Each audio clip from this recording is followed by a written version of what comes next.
point, je ne sais pas si j'utilise un vocabulaire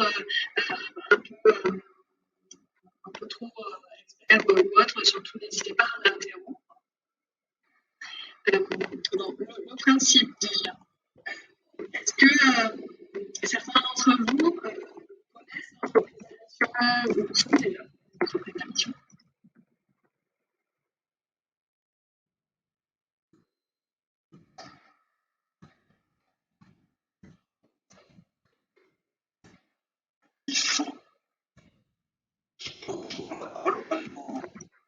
Oui, oui, s'il vous plaît. Quand j'ai créé la SARL l'année dernière, j'ai été une entreprise à raison d'être, parce qu'a priori, dans un associé unique, l'expert comptable m'avait dit que l'entreprise à mission nécessitait un comité de direction et je m'étais renseigné sur l'entreprise à mission. Alors, on a plus basculé sur l'entreprise à raison d'être, pour elle, pour des problématiques de taille. Ok, d'accord. J'en parlerai un petit peu plus loin, mais la réflexion peut être intéressante. Ok, donc une entreprise à raison d'être, il y en a d'autres qui ont pensé ou pas. J'ai pensé aussi, mais je pense que d'avoir cette présentation initiale sinon ça t'arrive comment savoir comment on fait exactement et passer de création. Ok, j'espère que je répondrai à tes questions. L'entreprise à mission, qu'est-ce que c'est? C'est une entreprise, déjà. Il faut que ce soit sous toutes les formes de l'entreprise, mais par exemple, une association peut pas prendre une mission. Il y a une raison d'être, on verra après qu'est-ce qu'il y a derrière raison d'être, et on verra associer les objectifs sociaux et environnementaux. Cette entreprise à mission, c'est une qualité qui a été définie par la loi du 2019, qu'on appelle aussi la loi Pacte, dont on a parlé, et qui introduit cette qualité de société à mission. Ce n'est pas une forme juridique comme SAS, c'est vraiment une qualité qu'on vient ajouter sur les statuts. Mais ça peut prendre une forme juridique. Elle veut juste rajouter la qualité d'entreprise. En fait, à redéfinir un petit peu qu'est-ce qu'était une entreprise. Une entreprise classique, une entreprise à mission et une entreprise sociale. L'entreprise classique, vraiment, ils ont changé la définition. Avant, c'était société constituée dans l'intérêt commun des associés dont partagent le bénéfice. Et là, ils ont vraiment ajouté le côté en considérant les éléments sociaux et les c'est intéressant de le préciser parce que même des entreprises qui ne sont pas du tout des entreprises à mission voient finalement prendre en considération les enjeux sociétaux et environnementaux.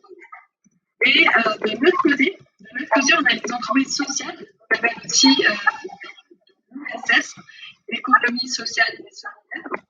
Et là, ce sont des entreprises qui ont différentes formes, mais qui ont pour but premier, c'est une utilité sociale ou environnementale. Donc, l'objectif principal, c'est cette utilité-là.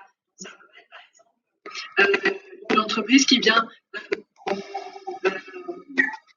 nettoyer les plastiques dans l'océan. On va prendre un exemple typique. Là, on va être vraiment sur de l'ESS, sur l'économie sociale et solidaire.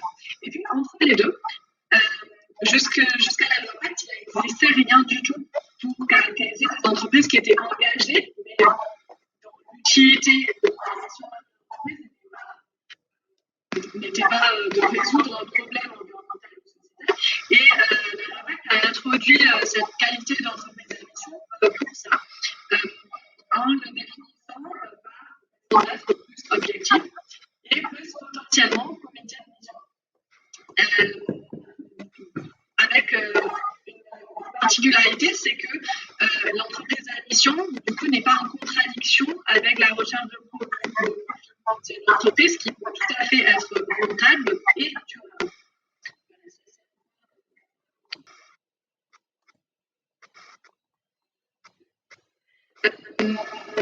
Si vous regardez un petit peu la RSE, on parle beaucoup de RSE, et la RSE, on vient finalement ajouter une stratégie sur le fonctionnement d'entreprise.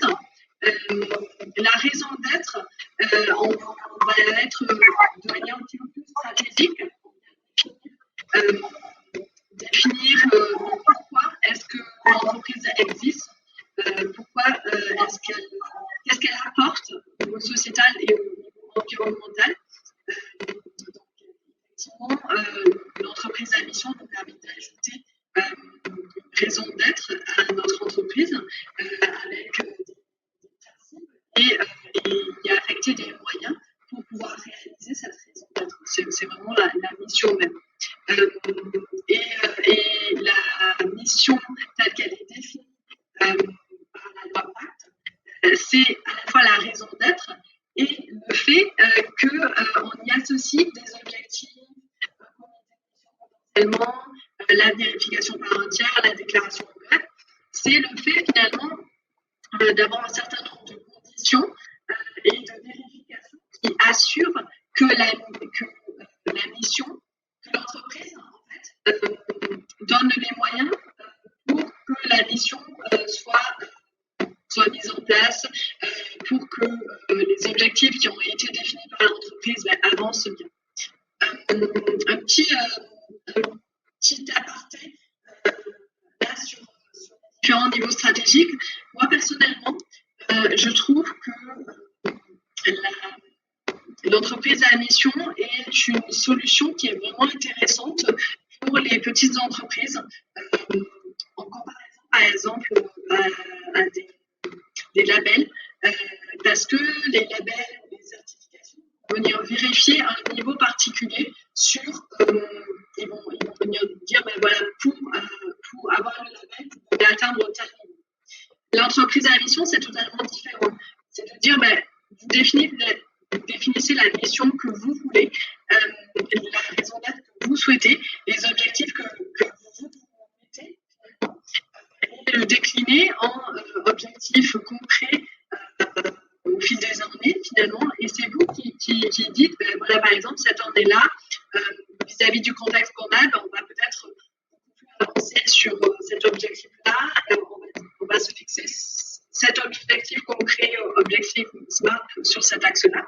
Peut-être sur celui-là, on va pas autant d'avancer. Donc, objectif, mais pas trop. Et je trouve que du coup, c'est beaucoup plus adaptable parce que c'est l'entreprise elle-même qui sait jusqu'où elle peut aller et l'organisme extérieur qui va venir vérifier en fonction de ce qui a été défini par l'entreprise elle-même. Alors, évidemment, le comité à mission, va apporter un regard extérieur, mais voilà, c'est vraiment quelque chose de très différent par rapport à une certification, un label qui a un référentiel et il faut respecter ce référentiel pour être certifié. Et ça, c'est aussi une reconnaissance officielle française, contrairement par exemple à des labels privés qui n'ont pas de reconnaissance officielle française. Une fois que vous définissez une mission pour votre entreprise, derrière, ça implique plusieurs choses.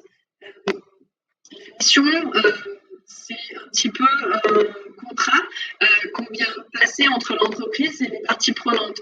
Dans l'idée, c'est de dire vos clients, vos fournisseurs, les organisations finalement qui travaillent avec vous au quotidien, ou pas au quotidien d'ailleurs, soit pour être partie, soit pour être impliqué dans cette définition de mission, soit au moins pour être concerné par la réalisation de votre mission. Donc ça va être intéressant pour elle de voir comment est-ce que vous progressez aussi. Donc il y a des enjeux de communication évidemment derrière et quel impact ça va avoir sur leur business, sur les produits par exemple quand on est client, les services que vous vendez. Voilà, donc il y a c'est un peu un contrat social qu'on passe avec eux.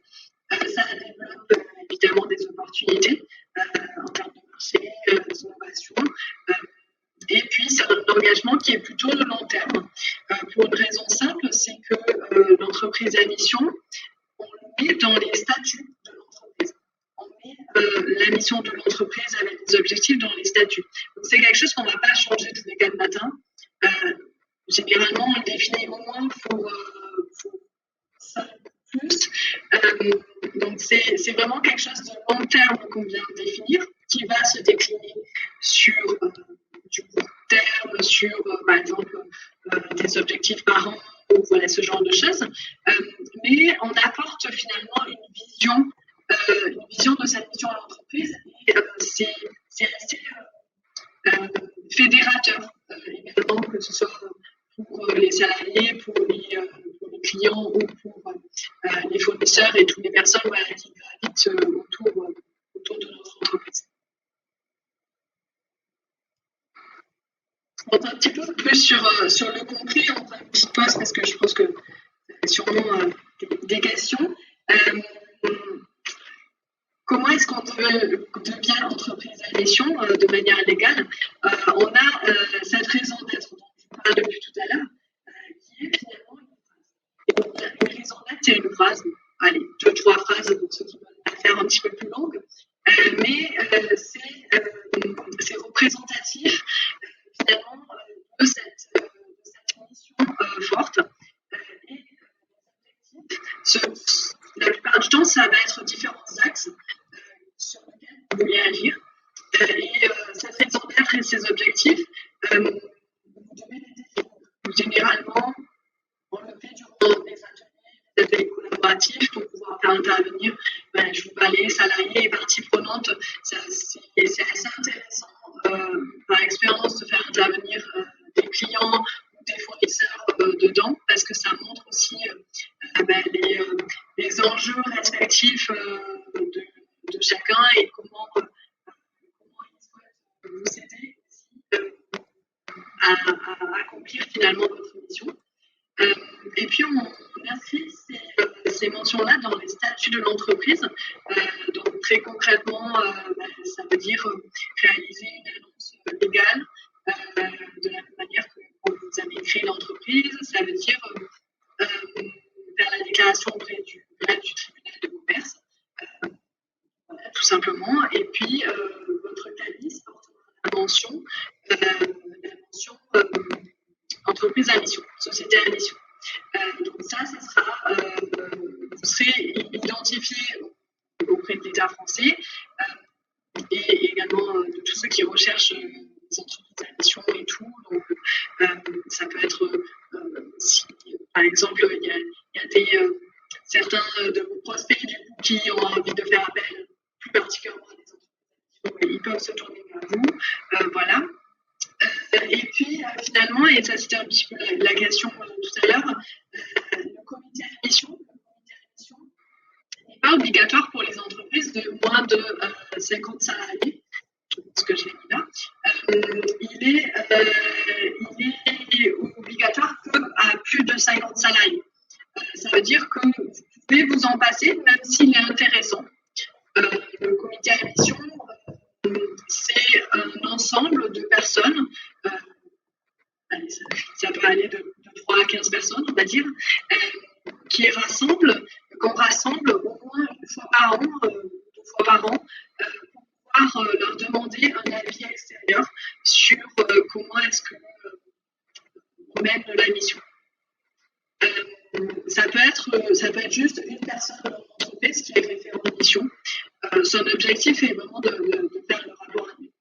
Je vais revenir un petit peu plus sur le suivi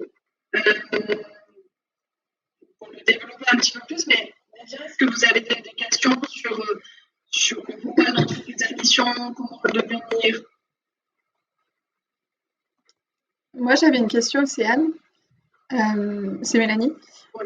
C'était pour savoir ce que tu pensais de... Est-ce que tu penses qu'il est obligatoire de se faire accompagner? Parce que même si quand on explique comme ça, c'est très clair, mais quand on est dans nos propres sujets, on a peut-être des fois un peu de mal à prendre du recul sur ce qui est vraiment faisable. Est-ce que tu penses que c'est quelque chose qu'on peut faire en solo ou que c'est quand même plus pertinent d'être accompagné? Ça dépend comment on veut le faire. Il y en a qui l'ont fait sans un accompagnement et ça fonctionne très bien. Moi, je trouve que c'est intéressant de se faire accompagner juste pour venir nous sortir du quotidien. Et l'anecdote qui est sympathique, c'est que pour PS4, pour ma société, on est devenu une entreprise à mission. Alors, on fait des accompagnements d'entreprise à mission. Du coup, j'ai demandé à une de mes employés de réaliser ces accompagnements-là, que ce soit par moi qui le fasse. Pour une raison importante, en fait, c'est qu'on est trop dedans. Ouais. Et on n'arrive pas forcément à prendre assez de recul. Et tout l'intérêt de ces ateliers-là, c'est cette prise de recul, c'est ce cheminement finalement qui vient faire émerger une mission qu'on n'aurait pas du tout formulée comme ça. Et effectivement, le résultat en fait, des ateliers qui ont été animés par ma salariée est très loin de l'idée que j'en avais été fait et beaucoup plus représentatif de ce que l'entreprise est devenue là aujourd'hui et pour mes clients, etc. Donc, je trouve ça intéressant d'avoir cette prise de recul, même si c'est pas obligatoire. Pour la partie inscription des missions dans les statuts, c'est pas obligatoire non plus, mais administrativement, c'est pas agréable. Le fait de faire l'annonce légale, de voir la commerce. Bon, finalement, moi, je le fais faire par mon comptable, tout simplement. C'est des choses qui font assez facilement. C'est administratif, mais apparemment, c'est possible aussi de le faire soi-même. Ok, super. Merci. Donc, tout est possible de faire soi-même, mais après, c'est selon ce qu'on cherche. Ouais. C'est ça, exactement. Ok, trop cool.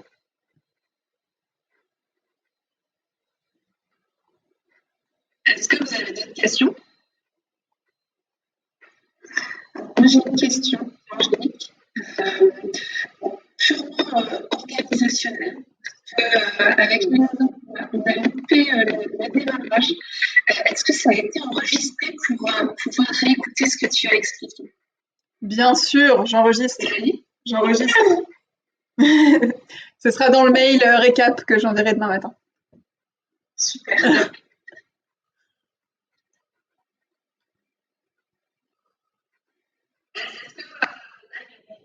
Qui sont peut-être intéressés pour leur entreprise. C'était. Qui ont encore certaines interrogations. C'est Frédéric qui avait posé la question par rapport au.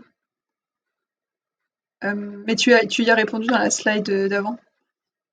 Tu te souviens ou pas? Sur le comité à mission. Ouais. Ouais. Sur le fait, en fait, il est tout à fait possible de ne pas avoir de comité de mission. Du coup, j'ai enchaîné sur le suivi. Et ça peut être un argument, mais finalement un élément qui est important pour vous aussi pour pouvoir faire le choix. C'est quelle est la vérification de l'entreprise à mission, parce que c'est ça qui toute la valeur de l'entreprise à mission, c'est pas juste un tampon qu'on met soi-même sur son calice, peut-être mais qui n'a pas de sens finalement. Mais c'est quelque chose qui est vraiment vérifié et attesté. Donc en fait, je vous expliquais, on a ce comité de mission qui peut être un ensemble de personnes un petit peu extérieures à l'entreprise. Alors c'est assez bien d'intégrer des différents profils. Moi, ce que je conseille, déjà, c'est obligatoire pour les entreprises de plus de 150 salariés de mettre au moins un salarié.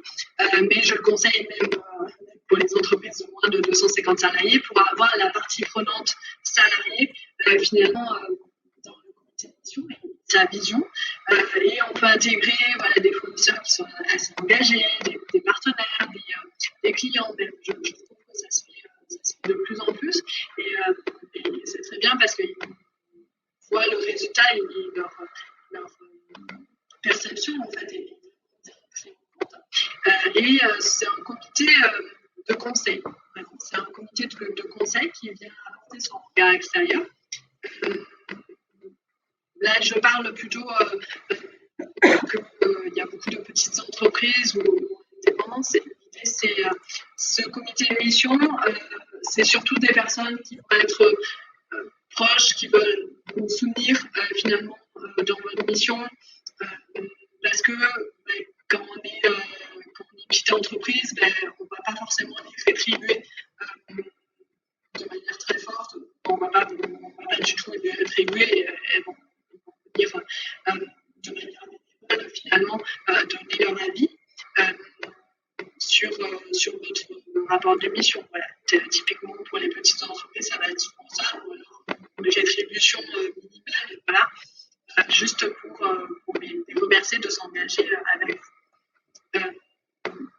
Voilà. Et pour les entreprises de moins de 50 salariés, une fois que vous avez fait la déclaration d'entreprise à mission, vous avez 2 ans où concrètement, vous mettez tout en place. Quand je dis vous mettez tout en place, c'est par exemple le comité admission ou avoir un référent admission.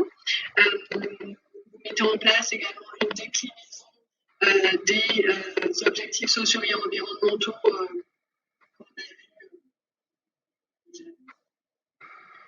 les objectifs sociaux et environnementaux qu'on a vus ici. Il faut les décliner pour dire, par exemple, sur ces 2 ans, je vais sur mon objectif A, par exemple, je vais atteindre tel indicateur. Du coup, je vais le suivre, je vais atteindre tel niveau et je vais le suivre avec tel indicateur. L'idée, c'est vraiment d'avoir cette retranscription de manière concrète, perceptible, vraiment, pour pouvoir voir et surtout que vous avez mis des choses en place pour atteindre vos objectifs. Donc, vous définissez vous-même que vous pouvez aller jusqu'à la fin de ces 2 ans. Vous définissez les indicateurs que vous devez suivre, vous les suivez, et à la fin de ces premiers 2 ans, le référent mission ou le comité de mission va établir un rapport qui est annexé sur le bilan comptable. Et ces éléments-là, du coup, derrière, vont être revus par l'organisme tiers indépendant. Donc, vous entendrez parler d'OTI, organisme tiers indépendant. Ce sont des sociétés, des choses comme ça. Il y en a plein qui sont accréditées par la COFRAC. Une liste des sociétés qui sont accréditées sur le site internet de la COFRAC. Vous voyez juste ici. Et vous devez faire réaliser un audit par ces OTI tous les 2 ans. Et en fait, l'OTI avec lequel vous allez travailler au moins pour une durée de 6 ans va vérifier que vous avez bien atteint vos objectifs ou si vous ne les avez pas atteints, que vous avez mis les moyens pour les atteindre. Quand je parle des objectifs, c'est des objectifs concrets pour une durée de 2 ans. Évidemment, ce n'est pas les grands objectifs sociaux et environnementaux.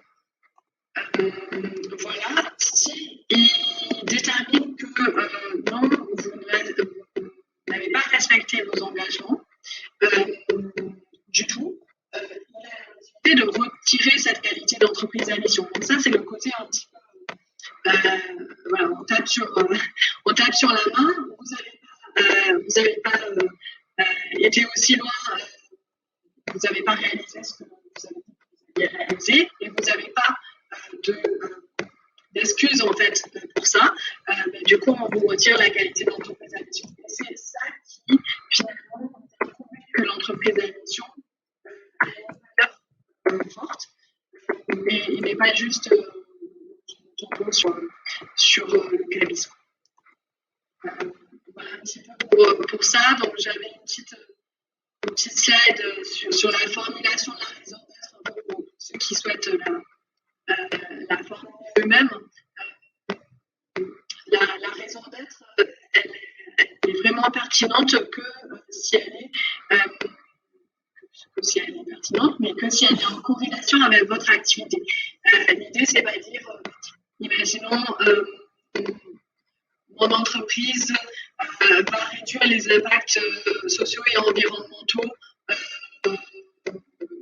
et va sauver la planète. Voilà, je dis n'importe quoi, mais concrètement, même si l'ambition est très grande, c'est pas du tout pertinent vis-à-vis de l'activité. Il faut que ce soit en corrélation directe avec l'activité. Et de pouvoir, et c'est ça un petit peu la difficulté de la formulation de la mission, il faut que ce soit intégré à l'activité et intégré à ce que vous faites tous les jours. Comment est-ce que vous pouvez le faire d'une certaine manière. Voilà. Je sais pas en termes de timing, Mélanie, si là, on peut passer. tout, mais... Non, on s'était dit une trentaine de minutes et ça fait 28. Donc, c'est plutôt là maintenant si les personnes ont des questions. Florie, du coup, est-ce que tu as eu les infos que tu cherchais? Oui, en fait, traduction à la fin, pour la dernière fois, parce que c'est une question pour moi de me dire, est-ce que ça a vraiment du sens ou est-ce que c'est un peu bullshit et c'est là que le côté la commission, quand tu vois que pour un réel, et c'est lui qui fera partie de la commission, je te dis que c'est mais le fait qu'il y ait ce regard derrière avec cette aussi une solution la défense, je ne savais pas que ça allait se passer comme ça. Ça me rassure un peu parce que j'avais beaucoup de gens qui connaissaient un peu la raison d'être en vue de donner des entreprises de mission. Et je sais pertinemment que dans le fond, les fonds européennes, ce n'est pas des entreprises de mission. C'est un peu rassuré à voir qu'il y a quand même beaucoup de garanties. Après, j'ai l'impression que c'est que beaucoup d'investissements et là, quand on est-ce que c'est une impact sur je sais pas, ça reste Je trouve qu'en tant qu'indépendant, c'est peut-être plus difficile, mais c'est toujours mieux en fait que si on regarde du côté des labels. Ça, c'est sûr. Après, en tant qu'indépendant, on peut aussi skipper la partie comité de mission, être vraiment très concret sur tous les objectifs et tout. Donc ça peut faire gagner du temps. Je trouve que personnellement, à la fois sur notre entreprise et sur les feedbacks un peu que j'ai sur nos clients, moi le feedback qui revient tout le temps, c'est que sur la définition de la raison d'être, en fait, ça a influé sur le business. Ça a influé vraiment sur... il y a eu des prises de conscience, ça a influé sur leur... J'ai quand même un client qui du coup, a attendu avant de déclarer ses statuts parce qu'il devait changer la majorité de ses offres. En fait, il s'est rendu compte qu'en fait, ce qu'il voulait vraiment faire et vers quoi il voulait aller, c'était pas ce qu'ils avaient commencé à faire.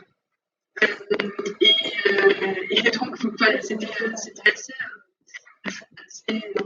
feedback assez intéressant parce que on vient définir le cœur du cœur et de la même manière, par exemple, quand on parle en définissant pourquoi, quand on parle un peu plus personnel, là, finalement, c'est l'équivalent du pourquoi de l'entreprise.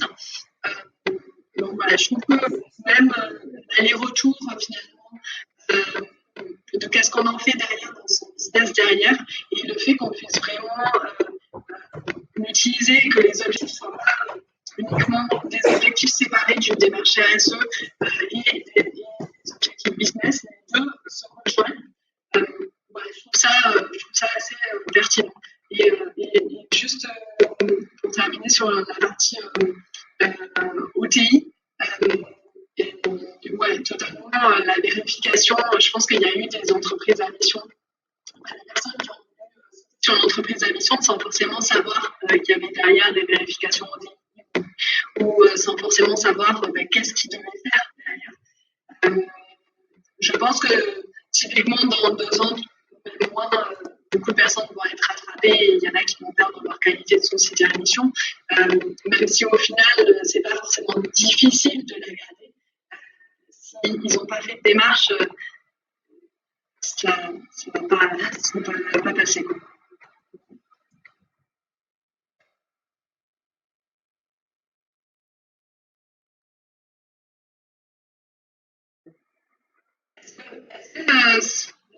Sur la présentation, il y a des choses qui, je sais pas, vous étonnent peut-être, ou provoquent une réaction particulière. Moi, j'ai encore une question. Comme on avait fait la partie labellisation Bicorp la dernière fois, et que finalement c'était quelque chose qui était quand même payant, cette partie société à mission, à part du coup les frais que ça engendre si on se fait accompagner bien sûr, etc. En soi, on peut la faire de manière, si on la fait de manière autonome, à part, tu as parlé d'un avocat, il n'y a pas de coût particulier? Alors, en fait, au niveau des frais, effectivement, potentiellement, il y a les coûts d'accompagnement qui ne sont pas systématiques. C'est vraiment en fonction, du coup, si on fait un accompagnement ou pas. Il y a les coûts, moi, personnellement, j'ai payé mon comptable pour ça, pour faire la déclaration. Bref, il y a les coûts de l'annonce. Ça, c'est l'annonce légale, en fait. Moi, j'en ai profité, je voulais changer d'adresse. Du coup, j'en ai parlé avec Lydie juste avant. Je voulais changer d'adresse, donc j'avais à payer une annonce légale. Du coup, j'ai tout fait en même temps. Je sais que j'ai un client qui a fait la même chose. En fait, il avait des choses à modifier sur ses statuts. Il en a profité pour tout faire en même temps. Ça fait quelques économies. Une annonce, ça doit coûter dans les 200 € à peu près. Et après, ça dépend de si vous donnez un avocat pour ça, ou si c'est même pas le comptable. Ouais, ça dépend vraiment. Mais moi, j'en ai eu pour 400 € par exemple. Voilà, pour l'ensemble de la démarche. Et tous les 2 ans, du coup, on a une vérification OTI. Et là, je ne peux pas vous dire encore en précision les frais parce que ça dépend des OTI, de la COFRAC et de comment est-ce qu'ils définissent leur prix. Mais a priori, normalement, les audits pour les petites entreprises vont être assez accessibles. Moi, ce que j'avais vu pour notamment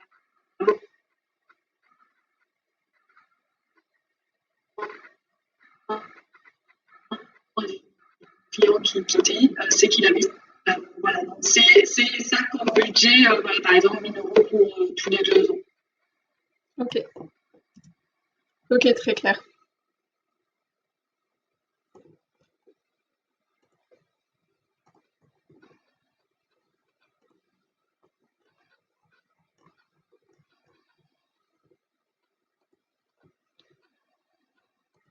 Du coup, s'il n'y a pas d'autres, j'ai pas l'impression qu'il y a d'autres questions. Angélique attend d'avoir vu le début pour nous bombarder de questions dès demain.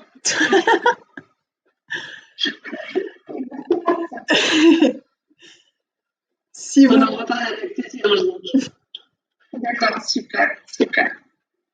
Si vous voulez que du coup on se décale tous à la permanence RSE, parce que c'est bientôt l'heure de la clôture de ce club, donc on peut aller les retrouver et les interrompre dans leur discussion. À tout de suite.